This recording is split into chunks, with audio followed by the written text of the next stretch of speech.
Hi everyone, welcome back to my channel, myself Sabiha Sultana. So in the last video, we have learnt about the first chapter of history, Advent of Europeans to India. So in this chapter, we have learnt about the Carnatic Wars. So through Carnatic Wars, the Britishers were able to suppress all the European countries and made not to stand in front of them in India. And through Battle of LAPSE and Battle of Buxar, they took control over the Bengal provinces. And they still wanted to expand their territory in India. So this is the second chapter here where we are going to learn the expansion of British rule in India. So in this scenario, the Britishers, they wanted to expand their territory. The territory of Marathas and the territory of Punjab were not in their control. So they wanted to capture those territories. In this manner, the three wars were fought, that is Anglo Marathas were fought to control that territory and two Anglo Sikh wars were fought to control the Punjab territory. And along with that, the cunning policy of the Britishers, that is doctrine of subsidiary alliance and doctrine of lapse policy, made the other regions to come under their control. So all these things we are going to learn in this chapter. So let's get started with this. Chapter 2. The extension of British rule in India. The British also waged repeated war from the mid of 18th century to mid of 19th century to extend their empire in India. Here we shall understand the war of British with Marathas and the Sikh. So the very first we start with the first Anglo-Maratha war, which was fought in the year 1775 to 1782. The reasons and the results of this war. The Marathas installed Shah Alam II back on the throne of Mughal Empire in Delhi.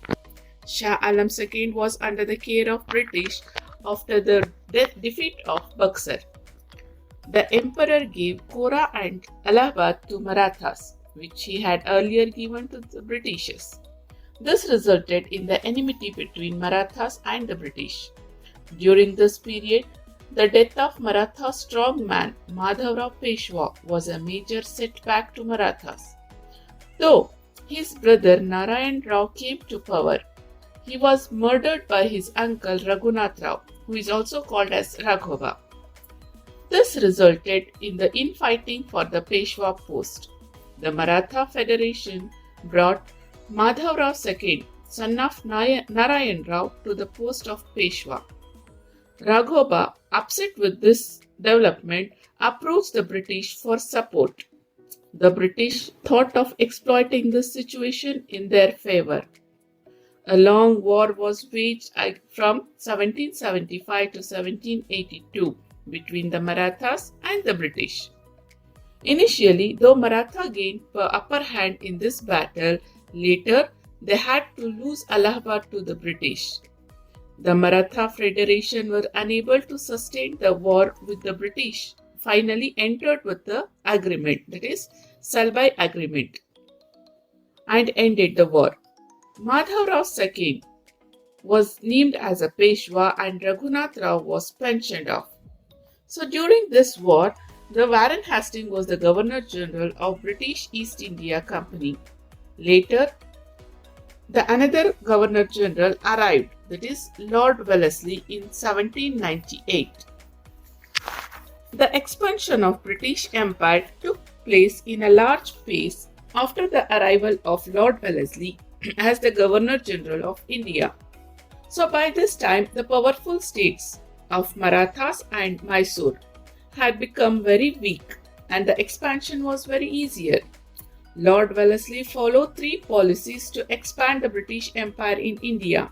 They were subsidiary alliance, waging war against new states, and administering the states directly that were under the control of the British. Subsidiary alliance. So this was brought by Lord Wellesley. He brought this policy into effect in 1798 in order to bring the Indian states under their control. This is basically a military protection agreement between East India Company and the Indian states. So now let's learn the condition of the subsidiary alliance. The Indian kings who had accepted this alliance had to keep the British army in his kingdom.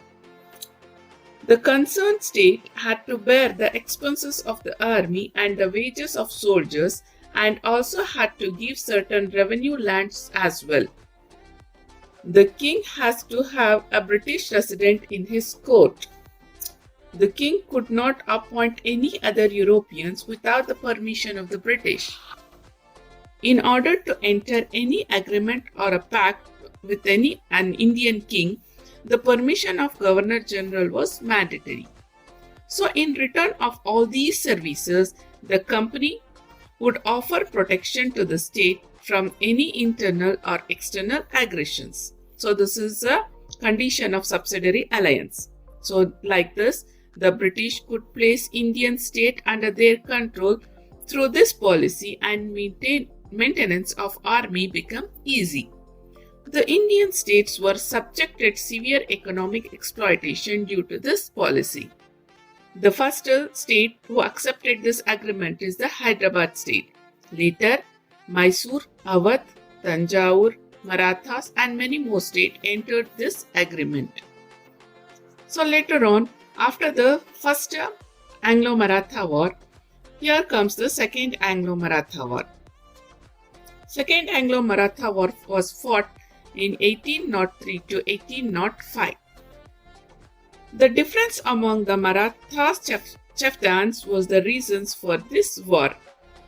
Enmity broke between Yashwantrao of Holkar family and Daulatrao of Scindia family, along with the Peshwa Balajirao II. So the army of Holkar defeated the Scindias and the Peshwas in 1802. The Peshwa appealed for the help from the British. Lord Wellesley finally got an opportunity to meddle with the affairs of Marathas. The Peshwa entered subsidiary alliance by accepting the Treaty of Bassein. The other Maratha families like Holkar, Gwalior and Bhosle formed an alliance opposing this treaty. Lord Wellesley defeated the armies of various Maratha families from 1803 to 1805. But his battle thrustiness increased the financial burden of the company. The company had to face a lot of financial problem due to the continuous battle he fought with the Marathas. On being criticized from this policy, Lord Wellesley resigned from his post and returned to England. So this resulted in peace in the region. But still here, the Maratha kingdom did not come under the control of the British. Let's learn about the Third Anglo-Maratha War, which was fought in the year 1817 to 1818.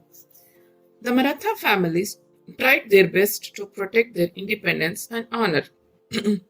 Even the Peshwas attempted to free himself from the clutches of the company where he had accepted the subsidiary alliance.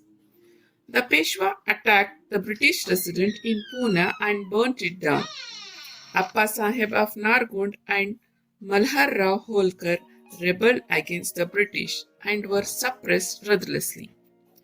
Finally, Peshwa Bajirao II fought against the British at Koregaon and Asti and later surrendered to the British.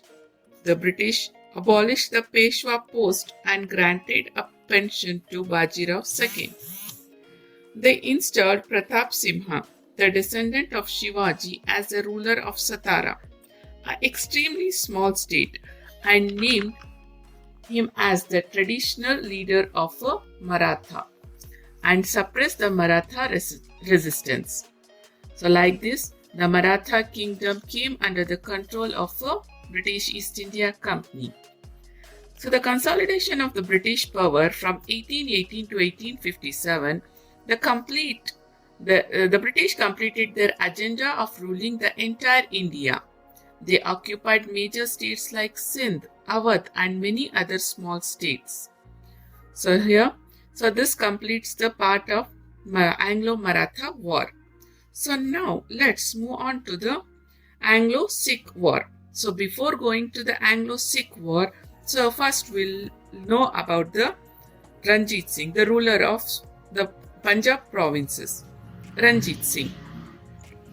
He was born in 1780 as the son of Malan Singh, who was the head of Sukarchaki Misl. one of the 12 Misl of Punjab. He lost his father by the age of 10. When Jaman Shah of Kabul invaded India, Ranjith Singh offered him services to him. Jaman Shah made him the governor of Lahore along with the title Raja. He was only 19 years by then. From thereafter, he grew up in an amazing way. He aimed at achieving absolute power over all the Sikhs. He took control over all the Sikh misls present to the west of Satluj and established his own kingdom.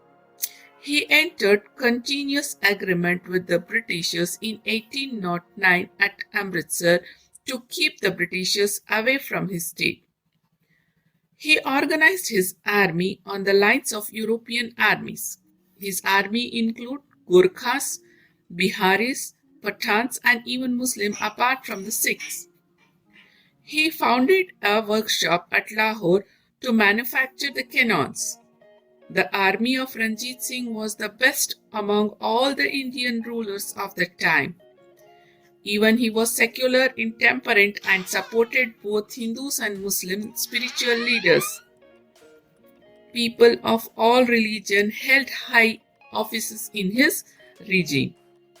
He was successful in protecting his state from the British by not having any enmity with them. Meanwhile, even the British wanted a strong buffer state to protect them from invasions from the northwest of India. In a nutshell, Ranjith Singh founded an independent state and ruled it as an independent king till his death in 1839. But after his death, the relation between the British were not so good, which led to the Anglo Sikh War. Now let's know about First Anglo Sikh War, which was fought in the year 1845 to 1846. Dalip Singh, son of Ranjith Singh, became the ruler of Punjab. Lal Singh, Prime Minister of Dalip Singh, provoked him to attack the British. The British attempted to invade Punjab, violating the continuous friendship pact they had with the erstwhile king. A war broke out between the British and Punjab. Sensing the danger from an outside force, Hindus, Sikh and Muslim got together to defeat the British. But they had to accept the defeat due to the few traitor leaders. They signed a humiliating treaty, Lahore Agreement, in 1846. With the British resident became the de facto ruler of Punjab. The Punjab became the dependent state of East India Company. The Sikh army had to accept subsidiary alliance, but the Khalsa army of the Sikh opposed the alliance and revolted against them. Now let's know about the Second Anglo-Sikh War, which was fought in the year 1848 to 1849. The Sikhs opposed the direct rule of British in Punjab. The oppositions were led by Chattar Singh Attariwala in Lahore and Mool Raj in Multan. So again here, the people of Punjab were defeated. Finally, Lord Dalhousie merged the state of Punjab with the British Empire. So with this, the region of Punjab also came under the control of British. Next, we learn about the doctrine of LAPSE policy, Dalhousie and with his policy.